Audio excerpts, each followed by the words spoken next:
Salve, salve nação! Sejam bem-vindos a mais um vídeo do canal. Temos aqui esse corte do Equipe F da ESPN Brasil. Vamos ver agora o que o Zinho, Pascoal, Zé Elias falaram da vitória do Flamengo. Flamengo 2, Vitória 1. Galera, deixa o like para ajudar, para fortalecer. Se inscreva aqui neste canal. Seja bem-vindo e ative o sininho. Quero dar os créditos para o canal ESPN, link na descrição como créditos. Dito isso, simbora! Do Brasil, o Flamengo foi para Salvador e voltou Oswaldo Pascoal com os primeiros 3 pontos do Campeonato Brasileiro. Agora soma 4 na tabela de classificação. O Flamengo conseguiu uma coisa espetacular ontem, né? No primeiro tempo, o Flamengo teve 2 finalizações. Que golaço do Pulgar. Não, essa é que pedrada que ele mandou, ó. Pegou Espetacular, bem na bola, né? pegou bem na bola, né? Sou mais o Zé Elias. Parecia você, José, batendo aquela de fora da área ali. Não, Zé uma única era diferença. mais bem direcionado. A dele entrou, a minha não. O goleiro tirou. O goleiro tirou. O goleiro tirou. Agora, o Kaiser teve a grande oportunidade, essa é uma oportunidade que Mas é ele deu desviada, trabalho, hein? desviada pelo Emerson Royal. Aliás, o Emerson Royal ontem não jogou mal. Sim. Ó que bola, ó o Cebolinha lá, ó. Ah, Camutanga! Aí, Tipulino. Ah, Camutanga! O Camutanga capotou com as 4 rodas pra cima, dá uma olhada. Ele capotou com as 4. Olha lá, ó. Aí, volta lá. Camutanga! Volta, é só voltar. Onde é a bola? Onde saiu a bola? Dá do meio campo. Do meio campo. Cadê o goleiro? Se o goleiro tá um pouquinho adiantado, pega essa bola, mata no peito e acaba a jogada do Flamengo. Mas assim foi uma grande vacilada, né? E o domínio do Cebolinha foi bom? Opa! Os caras Foi só não. viram o lado Foi negativo. bom não, foi Não. espetacular. Eu só Olha não... o Renato Kaiser aí, ó. Olha lá, nós colocamos aquela musiquinha pro jogo lá da Inglaterra. Cabia nessa? Ó, olha, Galera, ia comentar aqui, tava desligado o microfone. O Kaiser deu uma sorte danada, né? A bola bate no calcanhar do companheiro dele e sobra, cara. Sobra ali, ó. Nossa, deixa eu voltar aqui um pouquinho. Olha essa jogada. ali, ó. O gol Olha de- ali. Olha lá. A bola bate no calcanhar do companheiro dele e sobra pro outro. O Renato Olha Kaiser lá. pega a bola e chama os 4 pra marcação. E Como no diria- lance do pênalti ele também vai muito bem. Como diria seu boneco, ele tava descostas. Olha lá, descostas. 3, Contra um, ó lá. 4, 5. Não é que jogadores. Não é que faltou gente na área. Léo Ortiz contra um. descoloriu o cabelo, Zé. 5 Aliás, o contra passe 1. do segundo gol foi do Léo Ortiz. 5 jogadores contra 1. O Flamengo não fez um bom jogo. Última bola do primeiro tempo não foi essa, né? Na sequência. Não, isso aí já é na Não, etapa... já é a segunda etapa. É, segundo tempo. É. O pênalti, assim, o Alexandro, ele não tem nenhuma necessidade de fazer isso. Zero necessidade, ele se atira no corpo do adversário a troco. Acho que ele tentou desarmar, né? Não, tentou desarmar nada, ele viu que ele não ia chegar na bola, ficou muito longa, ele se atirou no corpo do cara. Aí o Kaiser perdeu o pênalti. Não dá nem pra reclamar, né, Pascoal? O Kaiser deu uma pedrada, ó. O Kaiser bateu duro, e aí o Zinho falou que o Rossi brilhou mesmo. Brilho do goleiro do Flamengo, que é pegador de pênalti. Pegou o pênalti e o time do Vitória em cima, Tem dia que é pra ganhar e tem dia que é pra dar espetáculo. Ontem era dia pra ganhar. O Flamengo precisava ganhar. Não jogou bem, mas precisava ganhar. Eu quero fazer aqui coro às vozes de Zé Elias e Zinho. Eu não consigo ver o Paquetá jogando aberto pela direita. Toda bola que ele pega, ele toca pra trás. Ele pega a bola, toca pra trás. Agora o Paquetá virou mordomo? Não, porque... O Arrascaeta jogou bem? Não, Não. O Carrascal jogou bem? muito, quando entrou muito. O Carrascal desequilibra. O Cebolinha jogou bem. Bem, o melhor, talvez o melhor. Pedro, o melhor 9 do planeta, jogou O bem? Pedro está jogando muito mal. Eu sou o fã número 1 do Pedro. O Pedro está jogando muito mal. Aí entra o Bruno Henrique, que vai ter que jogar de costas. Dessa formação, o Bruno Henrique tem que jogar de costas para o zagueiro. E ele não tem esse perfil. Qual é o perfil do Bruno Henrique? Dá um tapa na frente e sai correndo atrás da bola. E dá uma pedrada quando chega na bola dentro da grande área ou fora da área. Esse é o perfil do Bruno Henrique. Quando ele vai jogar de centroavante, parado, no meio da zagueirada, os caras acham graça, os caras acham maravilhoso. Porque o bom dele é o lançamento, a bola chegar. O debochado não jogou bem. Né? O Rossi, você vai dizer quem que jogou bem? O Rossi jogou bem, Cebolinha jogou bem, o Emerson Royal não jogou mal. Os zagueiros estão cozi. O Léo Ortiz bate deu a falta assistência pro segundo gol. pro Cebolinha. E eu vou dizer um negócio, assim, o Paquetá jogou 10 anos na Europa. Na Você Itália, acha que o Paquetá tá jogando o quê? o Paquetá jogando de meia ponta. E o Paquetá é segundo volante. No máximo, terceiro volante. Não, porque tem muita gente dizendo que ele tá jogando de ponta. Você discorda? Não, o Paquetá joga de meia ponta. O Paquetá tem uma dificuldade de jogar olhando pro lateral, porque ele tem um espaço restrito. Isso o Zinho pode falar melhor que eu, porque ele jogava de ponta esquerda, depois jogou de meia ponta. Vamos ouvir o Felipe e depois eu quero escutar o Zinho na cola. O que diz o Felipe me preocupa. Porque ele disse que vai continuar botando o cara de meia ponta. Eu quero saber de você, Felipe Luiz. Lucas Paquetá, a maior contratação da história do futebol brasileiro, tá jogando o quê? Para deixar claro, né?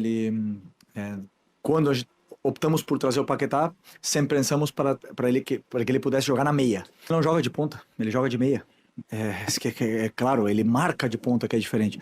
Ele joga de meia comigo, como se fosse na mesma função que ele jogava no West Ham, que era como um interior, um meia no 4-3-3.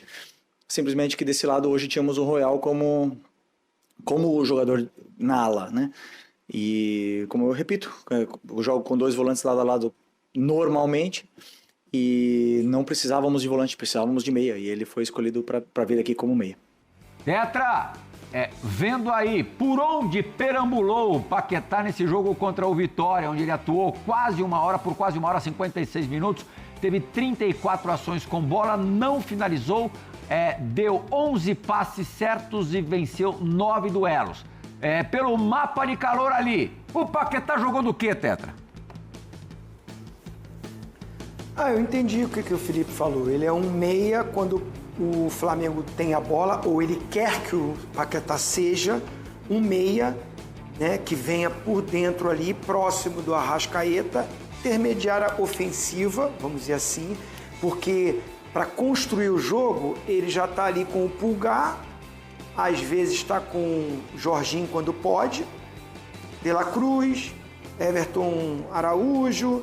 Então, esses jogadores, ele utiliza ali, quando o Saul puder jogar, vai utilizar ali o segundo volante que vem centralizado organizando o jogo.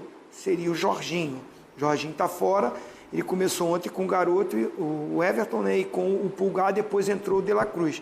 Então, ele quer o Paquetá, o Flamengo, quando tiver a bola, o Paquetá venha por dentro para dar o corredor para o Emerson Royal ou para o Varela passar. O cara que vai usar o corredor, que vai dar amplitude, é o lateral direito, quem estiver jogando titular. Emerson Royal, para mim, não tem mais essa característica.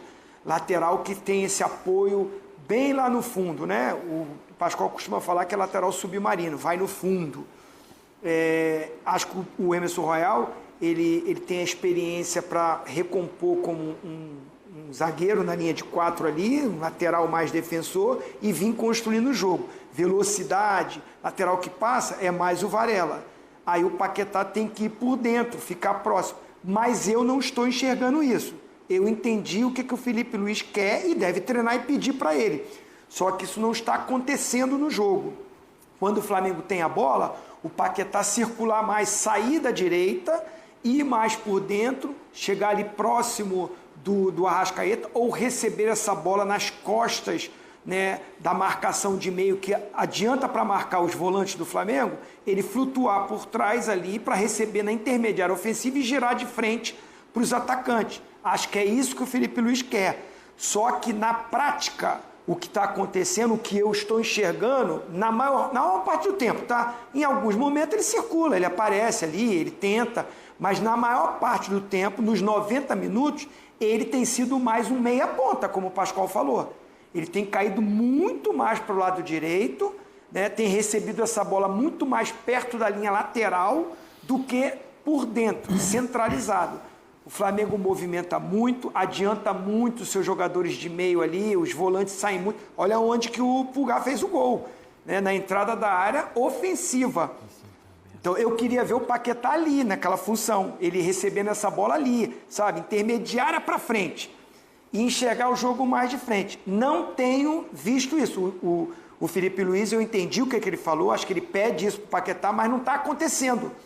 Então, assim, isso tem dificultado, porque ele ficar mais aberto para receber essa bola mais perto da linha lateral, a marcação aproxima mais, ele fica um pouco de costas e a única jogada que ele tem é dominar com a canhota, trazer para achar o passe para dentro para alguém no meio. E o que ele falou que ele marca como ponta é aquilo que eu falei. Quando o time perde a bola, ele vem na linha dos volantes, ficam 4 jogadores mais ou menos ali, né? Porque o Samuel Lino ou o Cebolinha voltam pelo lado esquerdo, ele que volta pelo lado direito.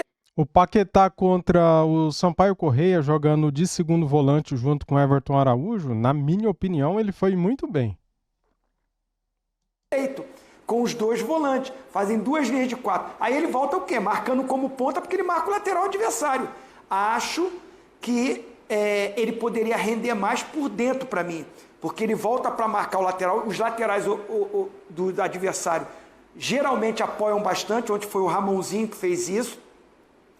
Então ele tem que voltar até lá atrás. Quando recupera essa bola, o caminho a percorrer é mais longo do que se ele estiver por dentro. Eu prefiro, mas o treinador é o Felipe Luiz, eu respeito, ele pediu a contratação para ele jogar como meia, então que ele jogue como meia ao lado do Arrascaeta. Após mostrarmos o mapa de ações do Lucas Paquetá no jogo de ontem, a gente vai mostrar o mapa, agora sim, o mapa de calouros, Elias, e em cima do que você está vendo lá agora, me diga, para você, aonde o Lucas Paquetá tem que jogar? Eu tenho a mesma percepção que o vovozinho, tem que jogar por dentro. Eu fiz uma pesquisa rápida e convido a todos os fãs de esporte aí que estão nos assistindo. Eu gosto muito do Felipe. Gosto muito mesmo, eu já o defendi aqui algumas vezes, mas não tem como. Primeiro, eu acho que a crítica que eu fiz ao Tite eu estendo ao Felipe. Ele tem jogadores para mudar o sistema de jogo, mudar a forma de jogar do Flamengo. O Flamengo joga dessa forma já faz um bom tempo. Então todo mundo já começa a marcar, já começa a criar dificuldades. Ah, mas ele vem por dentro. Tá bom, como o Jair ontem matou essa forma de jogar, porque ele colocou as 2 linhas de marcações, né? Tanto a defensiva como ali no meio campo. E aí, quando o Vitória pegava a bola, saía todo mundo pelos lados. Aí o Paquetá tinha maior preocupação, era voltar para marcar do que para armar. Eu fiz uma pesquisa rápida aqui.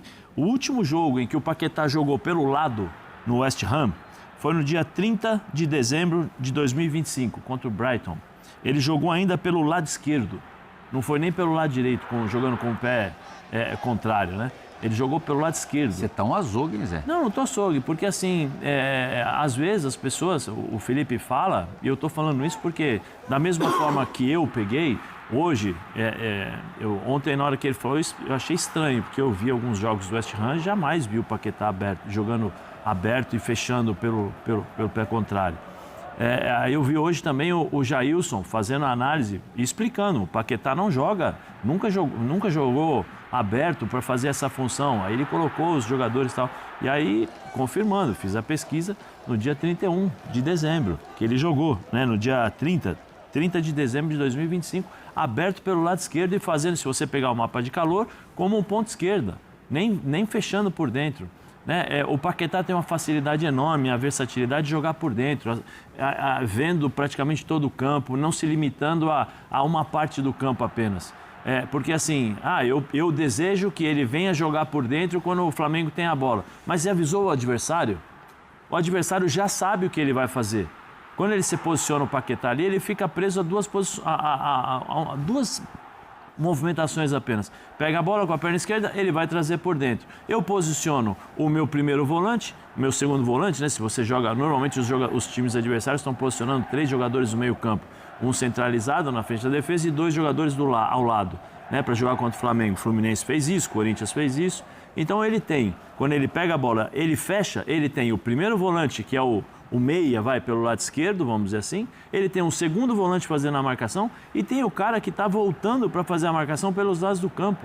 Ou seja, ele tá encaixotado, ele não vai conseguir jogar. Agora, joga o Paquetá por dentro, deixa ele pegar a bola de frente. Ele vai ver o campo todo, pela qualidade que tem, então ele vai distribuir o jogo. Ó, toca aqui, devolve para mim, Arrascaeta. Eu vou jogar agora pelo lado, vou abrir o campo, ou seja, eu vou dar ritmo ao jogo. Né? O Paquetá tem a possibilidade de fazer o que o Jorginho faz em termos de distribuição de jogo. Né? Se o Flamengo tem a prioridade, né? e tenha por metodologia do Felipe, de ter a bola nos pés para controlar o jogo, o Paquetá tem que participar ativamente disso. E de novo, o Felipe tem que criar novas situações táticas para surpreender os adversários. Ele não pode entrar e jogar da mesma Jadson forma. aqui, Zé, o Flamengo precisa se reinventar, surpreender. Os adversários já sabem como o Mengão joga e se reforçaram. O início de temporada é para todo mundo. Essa desculpa física, lembrando que hoje o Flamengo, o time profissional, o elenco profissional do Flamengo, já completam um mês de atividade. Ô, Plirra, o que eu estou falando aqui, eu falei o ano passado. Eu estou repetindo o que eu falei o ano passado. Ele precisa entender a versatilidade e a capacidade que esses jogadores têm na mão. Não pode ser só o que eu acredito. Eu penso assim, pronto e acabou. Você fica muito fechado à sua forma de jogar e esquece dos adversários. Os adversários estudam também o Flamengo, os adversários sabem como o Flamengo joga. Eles têm também departamentos de scouting que vê o posicionamento, que sabe onde é o maior passador, o melhor passador. Entendeu? Então cria dificuldades. Agora, se eu, como treinador, faço os meus jogadores jogarem a todo instante na mesma posição e esperando que a técnica deles possa todos os jogos decidir, isso nem sempre vai acontecer. Mas o Flamengo está no começo da temporada. Os times adversários também estão no começo da temporada. O Flamengo vai evoluir fisicamente. Os times adversários também irão evoluir fisicamente.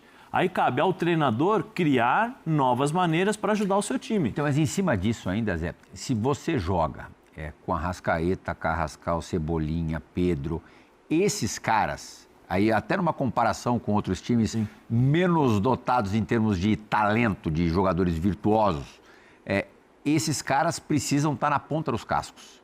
Ainda mais para jogar do jeito que o Felipe Luiz joga. Sim. Nesse momento da temporada, não é impossível que eles estejam na ponta dos cascos? Não, nesse momento é importante você criar maneiras diferentes para ajudar esses caras justamente porque eles estão mal fisicamente. Então, eu vou fazer com que eles corram errado, entre aspas, criar as dificuldades para sair da marcação, eu tenho que correr mais, eu tenho que aumentar a intensidade, eu tenho que se movimentar mais para sair dessa marcação. O desgaste vai ser muito maior. Agora, se eu criar situações para surpreender os adversários, quem vai correr errado serão os adversários. Então, é essa versatilidade que eu acho que o Felipe tem que ter, porque se ele não tivesse jogadores para fazer isso, beleza. Eu vou dar um exemplo. O Dorival Júnior, quando chegou no Flamengo, nos primeiros jogos, ele colocou todo mundo para jogar. Aí depois ele falou assim, agora eu vou definir o meu sistema de jogo. Ele inverteu o posicionamento do Everton Ribeiro, que há muitos anos jogava de fora para dentro.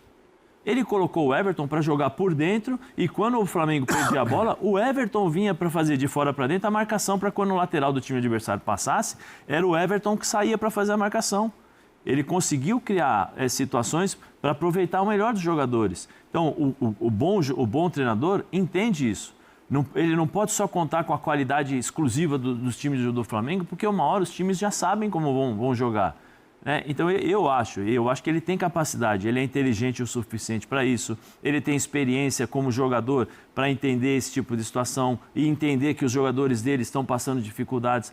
Mas é fisicamente. Sim, mas os times adversários também vão crescer. Outro ponto de atenção é o setor defensivo, Se lá na frente os jogadores não estão tão inspirados ainda, atrás o Flamengo vem sofrendo mais gols do que o seu normal. Felipe Luiz também falou a respeito ontem na coletiva pós-jogo. Por tomar gols, a gente culpa a defesa, mas eu não consigo separar, Vai conectado junto com o ataque, vai conectado com o nosso modelo de jogo, com a nossa pressão, com todas as fases do jogo, bloco médio, bloco baixo. Mas também passa muito pela nossa questão de controlar o jogo com bola. E não estamos conseguindo controlar o jogo com bola como gostaríamos. E essa parte é que eu preciso corrigir, mas não é só o sistema defensivo, é um todo que acaba estourando sempre na nossa fase defensiva. Galera, isso aí que ele falou, cara, é porque também o Flamengo desperdiça muita posse de bola, O Flamengo pega a bola, dá 2, 3 toques e toca errado. Perde a bola.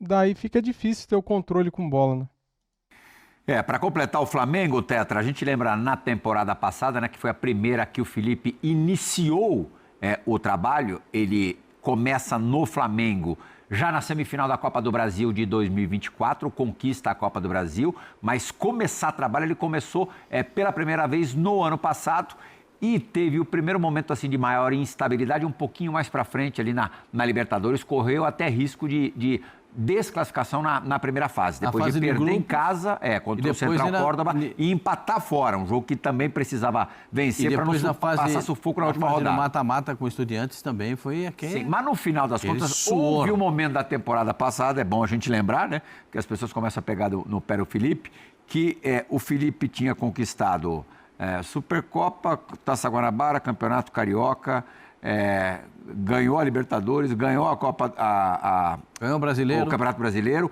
e como a Copa do Brasil terminou depois do Campeonato Brasileiro e depois da Libertadores e do Campeonato Brasileiro, houve um momento em que o Felipe tinha simplesmente todos os títulos. Era campeão de tudo, era ainda o atual campeão da Copa do Brasil e tinha conquistado tudo em 2025. Quer dizer, o crédito ainda é bastante grande, essas derrapadas ainda mais começo de temporada também são normais, né, Tetra? Eu acho que assim, a derrapada não é por culpa do Felipe Luiz só, não. A gente analisou aqui o posicionamento do Paquetá. O restante do time... ele está colocando no lugar que sempre jogou. Então, assim, se o Léo Ortiz e o Léo Pereira não estão tão bem nesse início, a culpa não é dele. E o linguajar que ele usou ali, bloco médio, bloco baixo, quando toma o gol, a culpa não é só da defesa.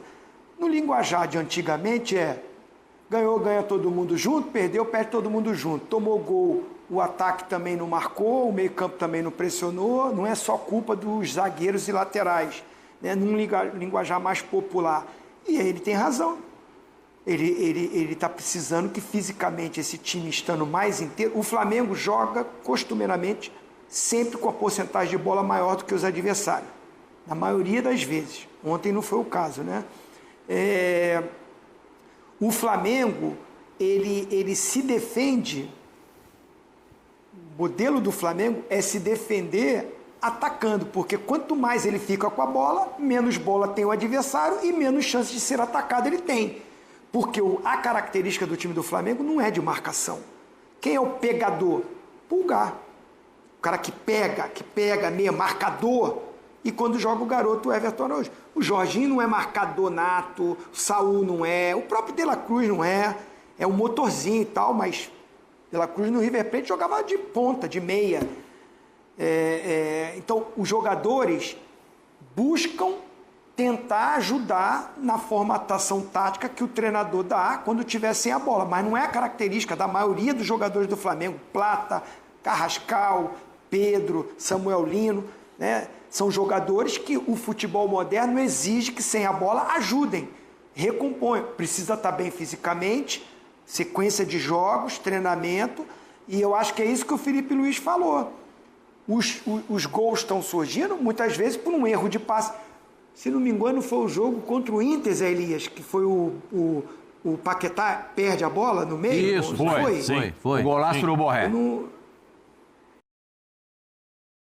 Então, é isso que ele quer dizer. Assim, um erro de passe no meio, uma decisão, uma tomada de decisão errada, um jogador que não voltou ali para dar aquela ajudinha no meio-campo, abre o time todo e aí sobrecarrega ali a parte defensiva que não está no seu melhor fisicamente. Então, acho que isso tudo é de se ajustar. O Felipe Luiz é muito competente, A minha análise foi mais no posicionamento do Paquetá, que, na minha preferência, eu prefiro ele como um segundo ou um terceiro homem de meio, mais por dentro, não como um meia pelo lado, um meia como ele tem utilizado. É preferência, de repente ele vai ajustando, o Paquetá encaixa nesse sistema, começa a entender mais, que é só quando perder a bola, quando tiver com a bola ele pode vir por dentro, pode movimentar, pode chegar. Eu acho que é tudo na sequência encaixa, porque qualidade ele tem de sobra, é o melhor elenco.